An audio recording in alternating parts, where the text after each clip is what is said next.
second for you. Getting closer. With the cars and heavy chains, them big funds, big guns, they let me spray at 17. I'm seeing just how my mind changed. I wasn't a killer, but there's a first time for everything. Yeah. Look in my eyes, you can see the pain. Been through so much hell, I still see the flames. Hard colder than December in the freezing rain.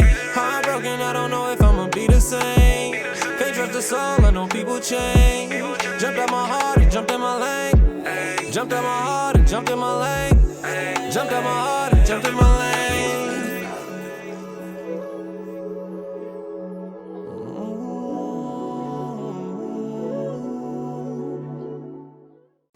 Hey friends, welcome back to another episode of Getting Close Up, the show focused on independent artists and creatives. I'm your host, Danielle Cox, and I saw your head nodding.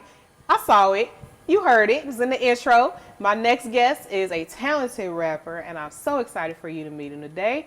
Today we are getting close up with Bugzy Beast. What's going on? How y'all doing? Hey, what's up? I'm chilling. Like you are. You was in super laid back mode. Always. Most of the time, people are in laid back mode because of this chair. It's like hella comfortable. It is. Like, I feel like I'm being swallowed by pillows. So it's just kind of taking your laid back and putting it on plus 100. God, yeah. So, you know me, I'm always in that zone. So, and in this, I can go to bed right now. Yeah, we was just having a conversation about you hitting all your head all the time on because everything. you talk. That's hilarious. I'm really glad it hasn't affected your art. No. It might be making it better, low key. Hey, that's a possibility. Scrambling some things around. That's a possibility. So I want to start with your origins in music. I kind of want to go through a journey of your mind and how you are in music. What were some of your first major influences?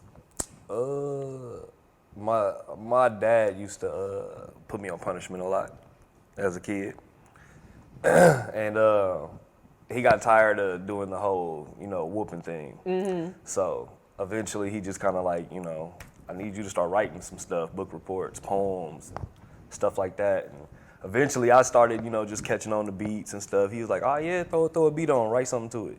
And oh, okay. I just took off from there. I went to school one day. One of my friends found my laptop, seen a little project I had going on, and kind of hit play and went out loud. And everybody in the classroom at one point was just all in the back listening to my song. So since then, I've just been like, yeah, I'm a rapper. Now, did you get in trouble for that, like distracting everybody in the class? Nah. I was the kid because he kind of, at that point, it was his fault. Yeah, but I was the kid that could sleep in class and then wake up and then know the answer.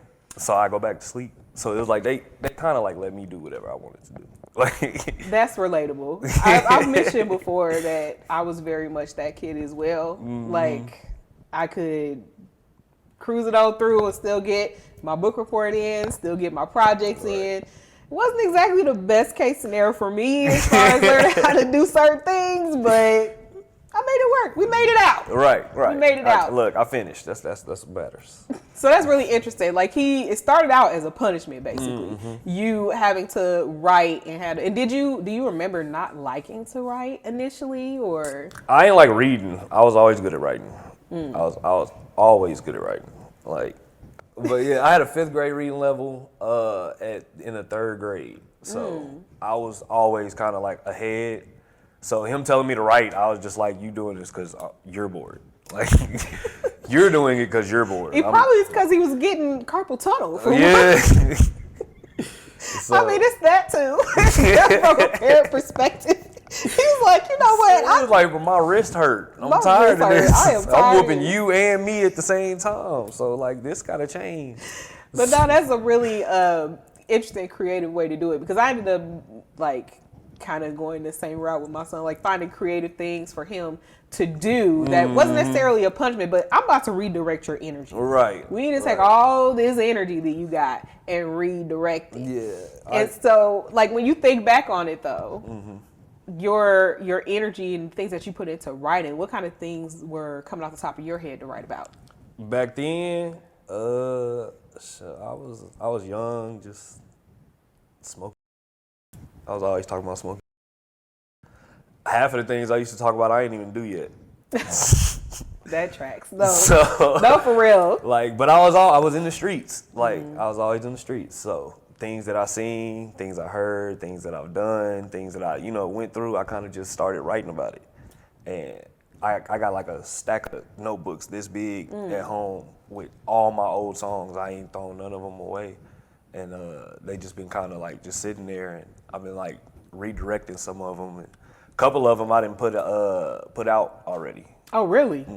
From that time when you were a kid? Yeah, I just kind of like redid the lyrics a little bit, but right. I was like, okay, I know what I was talking about now. So.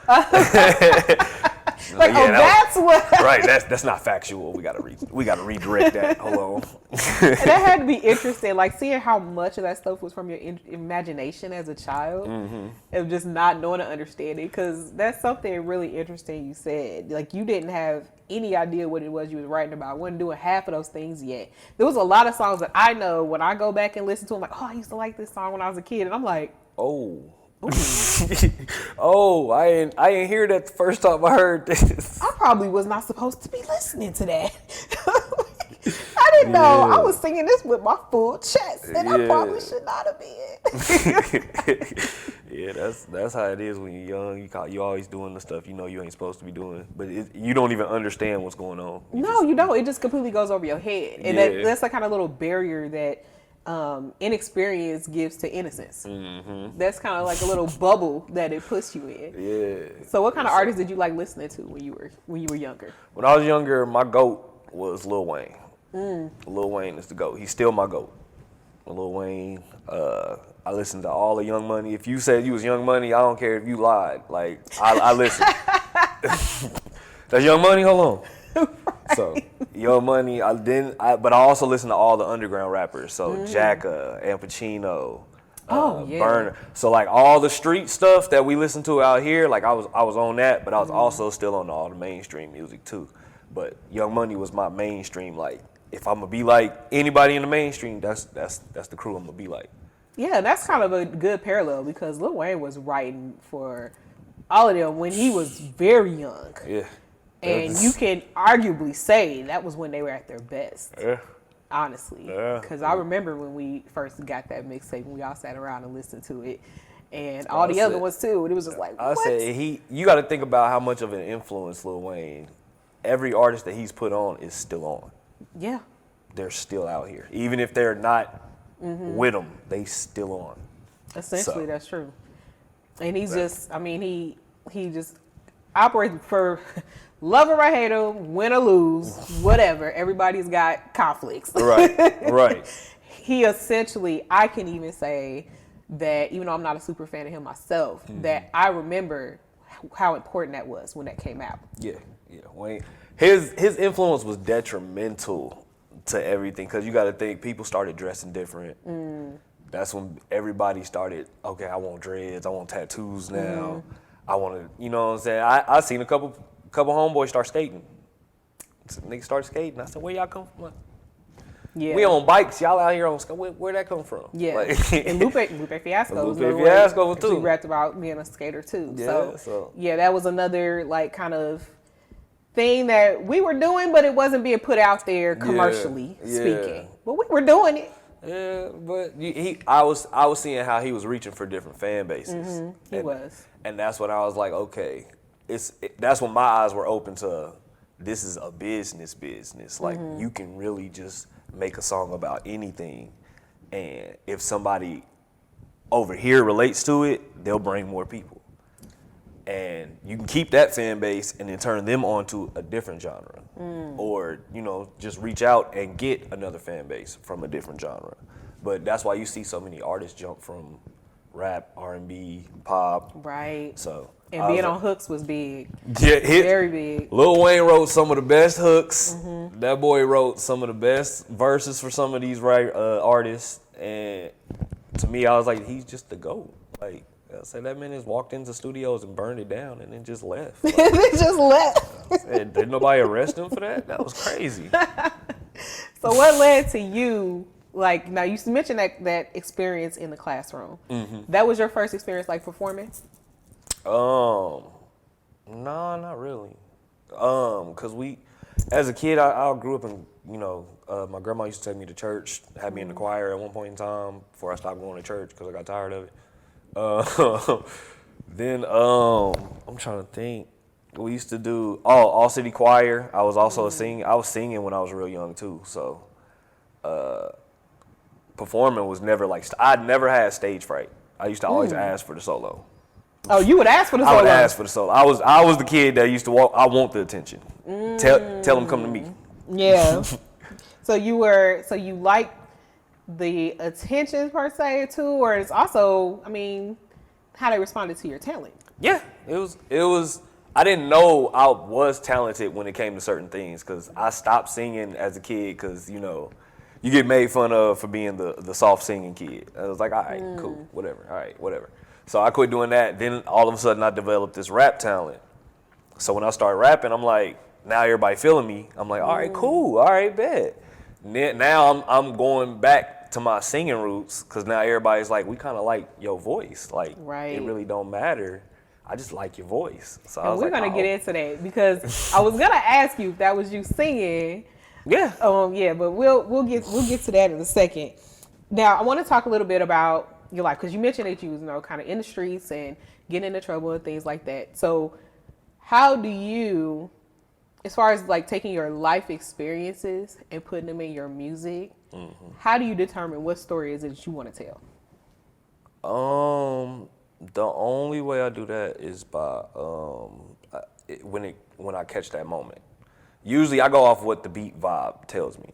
So if the beat like feels like, okay, this is a sad song, let me think about something in my life that kind of made me sad. Is this something that somebody else could possibly listen to and it could help them, or it could change their mind frame to where it's like, I don't want them thinking they alone out here because there's a lot of people going through depression and everything right now. So, I just kind of like, I think about my problems and my issues, and I just kind of throw them out there. Yeah, and the music becomes an outlet for a lot of things, the good, the bad, and the ugly. And it's a lot of stuff that's very ugly that's about the streets too. Yeah. So, like, how do you feel about, or what would you say to someone who thought that maybe certain themes or certain conversations were really, I want to say certain topics shouldn't be used in music, like anything violent or anything having to do with, like, what would you say to somebody who felt like, oh, that doesn't have a place in hip hop anymore, we should be past that? That's one opinion. That's true. That's also very true. That's one opinion. But there's a whole fan base of it. So that's your opinion. Right. But music is subjective. So we have countless artists for a reason. Right. Anybody can be an artist at any point in time. It's just how you deliver your message and if people can relate to it. That's it. So to me, if you don't like violence, don't listen to violent music. If you don't like, there's people that I don't like soft music. All right, don't listen to soft music. So it's subjective. You got the choice. Hit that play button, hit that stop button, hit that pause button. That's on you. Exactly. Like, everybody has an option to listen to something or to not listen to it, and also how to conduct themselves. Yeah. Because in the end, really, you have a choice on how you let something affect you. No, well, you grown, so that's on you. That was your choice. I feel you on that. I do. I understand. There's so many different points of view as far as that's concerned, and it's really hard to just say one thing or the other. Now, let's talk about your latest album, Long Nights with K-Side. That relationship, tell me more about it between you and K-Side and the crew. Yeah, the Everybody. Crew. First off, shout out K-Side Tour. Shout out HTMG. That's like family. That's like family. K-Side is like more newer because I met him in school a while back, but we didn't even really hang out like that. And then I just called him in a studio from one of our mutual friends, and he was like, "Bro, y'all should do a tape." I was like, "I mean, we can do a song." We did a song. Song turned out pretty good. I was like, "Okay, yeah, I like that. I like that." So we ended up going half on the studio, and ended up going to a professional studio out there at FSP. And we just took off from there. Like, every day I just go to his house or pick him up. I used to pick him up and chill. We used to just chill, write songs, smoke, relax, just do us. Y'all just formed a bond and Yeah, that kind of just made the music better. Out of nowhere. Like, it was literally like one day y'all should do a song, and then next thing I know, like, bro is bro. Like, bro is bro. Bro is bro. That's really all you can say about it. Yeah. That says everything. Literally. Yeah, like, that was it. So everybody else is family. Like, HTMG, that's all, like, my little brothers, little cousins. They all formed their own little clique. And they've been doing their own thing. My little brother's been trying to rap with me since I started rapping. Oh, okay. So they would ask me all the time, let me get on the track. No. What you gonna talk about? Was it because he wasn't ready? He wasn't ready. None of them was ready. They wasn't ready. But they was doing it with their big cousins and their big brother, and they, you know what I'm saying? So they got all their family and everything. They pushing them a different way, cause and I was on my spiritual journey of, should I rap? Should I sing? Should I do this? Should I do that? And I just started to learn to just do me. Right. So since then, it's just been all of us just doing us. In one way or the other, just figuring out how to do you. So do you produce music at all too? Like, any of your music, have you done that? Or how do you find somebody or know that, you know, it's the right fit? It just depends on the beat. But I haven't been making beats or anything. But the beat, I'm strictly like lyrical. I hear the song before I even, like, you know what I'm saying, before I even write it. Yeah. Like, I can hear it in my head. So I'll be like, all right, let me write that down before it go away. And then next thing you know, that's the song. So my usually to find producers, I just be on the web. Like, I just be on, and, you know, Seeing what's out there. yeah, and then a couple of them, they'll just hit you back. Few of them, you know, my homie Malik Maceo, he make beats. My homie Maji Swift, he make beats. Them, you know, they just kind of like, hey, bro, I make beats. All right, cool. Let's do something. Let's go. Because, I mean, like, from the perspective of an independent artist, it's like, I'm out here too. Yeah. I'm out here trying too. Okay. So if you out here trying and I like what I hear, then why not? Like, you know, there's no red tape causing any problems to be able to say, oh, well, I can't work with you or whatever. You might as well just go ahead and try it. Yeah, I'm about business. Exactly. And that's an important thing. And then kind of leaning on the business side of things. Working on, you know, your first album, that was Long Days. And that was like in 2021. Yeah. Right. So it's been a little minute. Yeah. So what have you learned from that process that helped you with Long Nights? And I also love that there's a theme between the titles. I absolutely love that. That's something I'm like, I see we that. We thought of that smoking.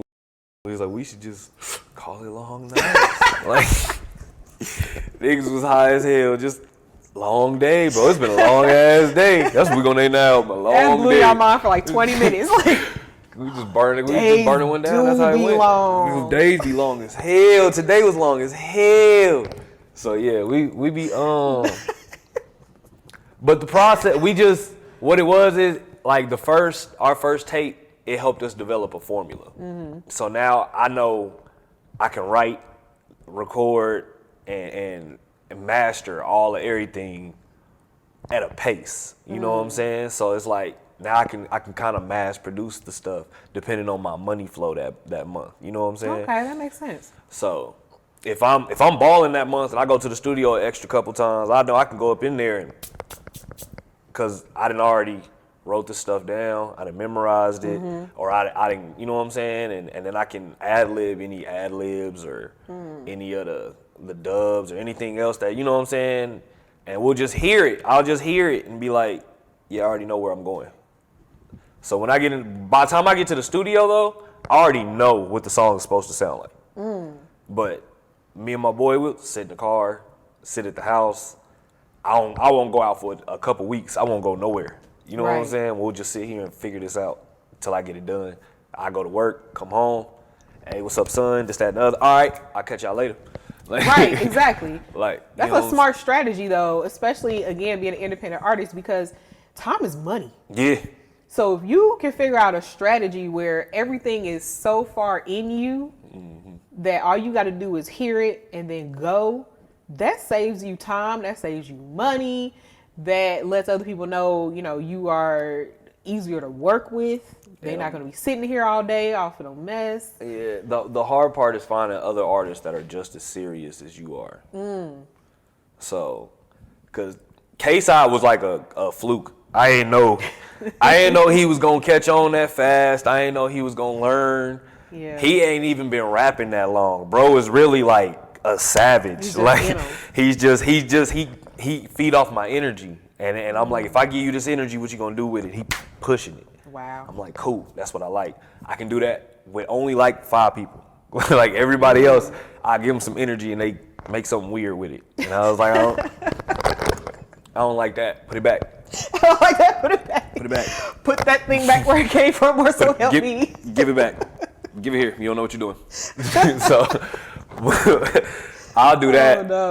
I'll give you the energy, or I'll tell you where I want you to go with it. And if it's just not that, it's just not that. I've ended friendships. I've ended whole friendships. Bro, you just gonna take me off the song? Yes, bruh. I'm serious. And I think that's a lot of people's downfall. They don't realize that that's a big deal. To be able to say, I'm so serious about my art and so serious about what I'm doing that I'm willing to be like, hey, I gotta go a different direction. Right. And if that's gonna be our friendship, that's one thing. But I really mean for this to be business. Yeah. So if you could take it that way, great. I'll see you tomorrow. Right. But not everybody can. Not everybody. I keep hearing this over and over again for people that I've talked to who have been in the industry for a long time. You got to have a thick skin being in this business. You gotta be tough. You gotta be able to let things roll off your back and press forward. If it's your dream and it's the thing that you really want, why would you let something like a feeling stop you? Why would I let something like a feature stop me? Yeah. Why? I wouldn't let none of that stop me. Nah, bro, we're not playing like that. Nah. If you not meant for the track, it's not for you, bruh. That's just how it is. Now, I was going to ask you about Jumped Out My Heart, about you singing on it. So you decided to go ahead and do something there. Yeah. Tell me about that. That's my, that song I was in my feelings one day. And I was just kind of just writing about, you know, everything I kind of went through in a big summary. You know what I'm saying? So what was the main inspiration for that, though? Looking at my son. Oh, okay. And, you know, I was just looking at my firstborn. This is before I had my second kid. And I was just looking at him, and he was just asleep one day. He was just looking at me. Or he was asleep, but I'm looking at him, and he's just kind of just, you know, just rolling. Being a creepy parent. Yeah, you just stare at your kids.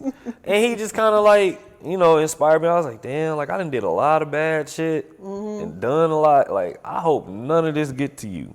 Right. Like, you know, so I got to teach you the same thing somebody didn't teach me, and I had to learn it on my own, that you just kind of got to jump out your heart and go for what you need to go for. So, you know, so, and he's my biggest inspiration. Like, my firstborn is my biggest inspiration.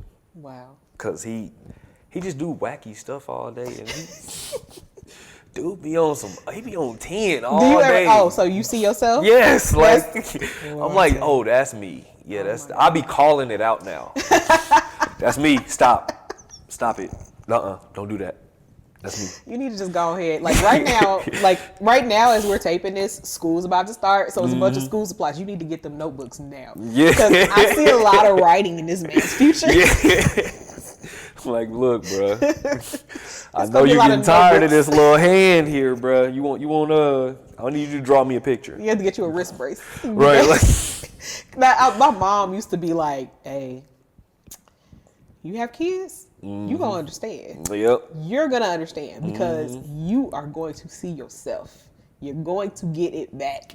And I at first I took that as, oh, I'm being vindictive. That's kind of petty. But no, she was literally telling the truth. No, that's your genes. That's you. Everything you be doing, they be doing. And it irritates my soul. Said it irritates my soul. My soul, whole But it soul. also tickles you. It do, because I love him so much. Because I'll be like, yeah, that's some shit I do. And it's just hilarious. He's light, because he's a light-skinned me. And it's just like, damn. Oh, that's a really cool story though for the inspiration of that song because it felt very personal. I enjoyed it. First time I listened to it, I went back and played it again because I was like, it is something to this song. Like out of all the stuff of yours that I had listened to, which I enjoyed very much because again, I enjoy themes in music and there was a theme in both of the albums. It was very cohesive. Yes. And for that to be an opening project the way it was, very cohesive. At least that's what I felt. Hey, I appreciate you. Yeah. So I was like, okay, but that song in particular, I was like. When I went back and listened to it, I was like, okay, I need to ask about that because that was, it had you out here singing. Yeah. I say it take a lot. Do you have plans to sing more on other tracks? Yeah. Right now I'm working on a whole little R&B R&B feel type project, and then I got another project where it's more hype and less laid back. Okay. So we gonna do my Gemini theme where it's Oh, okay. Well, that explains a lot. Yeah. That explains a lot. I'm gonna do my Gemini theme where you get this side, which is the streets, and then you got the peaceful side where it's all cool and it's all laid back and relaxed, and we can have fun, but we can switch back over to them streets real quick. If I got to. The switch is right here. Just click, Look, it ain't nothing. click. Just hit that switch. So what would you say was the toughest thing about putting an album together?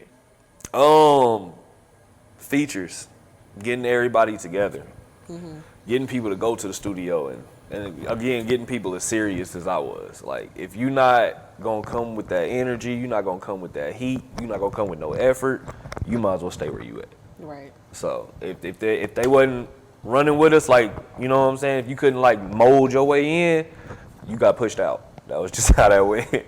So I done made a few people kind of like, you know, I told you I done ended friendships. I done cut some people off. I done told some people, hey, y'all detrimental. I can't even hang with y'all because y'all just want to sit around and play video games all day. Like I can't do that. Right. Because it's not, for some people it's a dream.